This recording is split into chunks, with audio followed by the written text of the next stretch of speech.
যে মানুষটা আপনাকে নিয়ে প্রতিদিন প্রতিনিয়ত অন্যের কাছে আপনার সমালোচনা করে, আপনার বদনাম করে, অথবা শুধু আপনাকে নিয়ে নয়, তার আশপাশে যাকে আছে তাকে নিয়ে সে বদনাম করে, সমালোচনা করে, সে মানুষটা কি আসলে তার আশপাশের মানুষকে নষ্ট করছে বা আপনার বদনাম করে আপনাকে নষ্ট করছে? একদমই না। সে আসলে তার নিজের ক্ষতি করছে। কেন জানেন?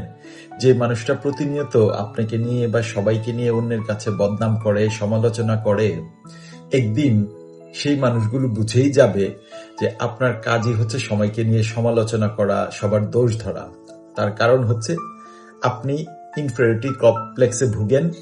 আপনি আসলে আপনার নিজের কোনো স্পেসিফাই কাজ নাই, এই জন্যই কার দোষ ধরা যায়, কার বদনাম করা যায় সেটা ঘুরে ফিরেন। সো এখনই মনে হয় আমাদের সময় নিজেকে শুধরিয়ে নেওয়ার। আসলে আমি আমাকে সংযত করি অন্যের ভুলটা ধরার আগে।